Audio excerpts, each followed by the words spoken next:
biggest question people have is they will come from 20, 30 feet away wanting to know what they're looking at. It's intriguing to them, and I love that the thread and the stitches and the quilting can do that for you. My name is Cindy Hoppe, and I'm a fiber artist.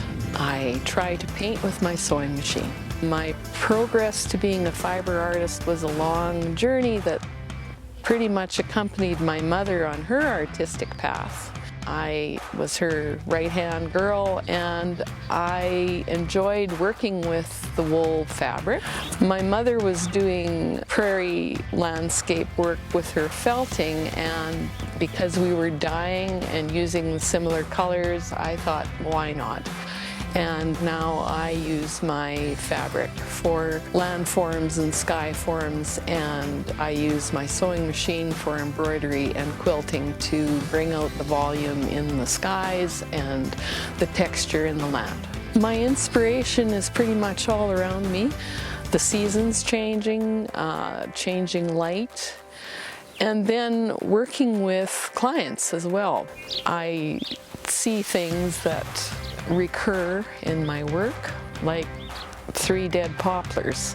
Now, what is it about a dead poplar? Well, there are some things that go back to my life when I was looking after my dad who was dying.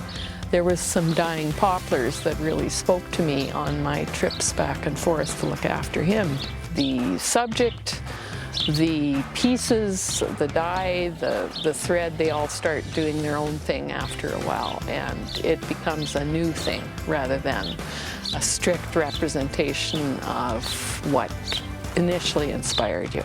What I enjoy most about being an artist is after the morning coffee is done, going upstairs to the studio with joy and purpose, engaging, and yes, sometimes I can get a little tired of putting the 3,000th blade of grass on something, but when that happens, I have other work that I move to, so I don't stick on one piece and work it until I'm sick of it.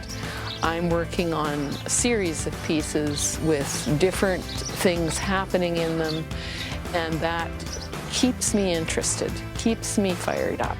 Work is happiness.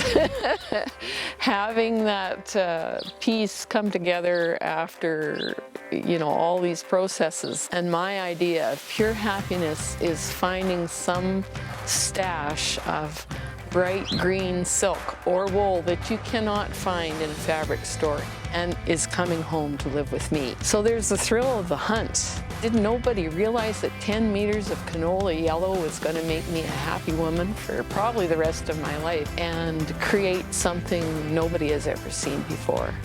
That's pretty exciting. You're always looking for a material that's going to represent something else. So there's a lot of joy and excitement finding the right material at the right moment for whatever part of the process I'm in.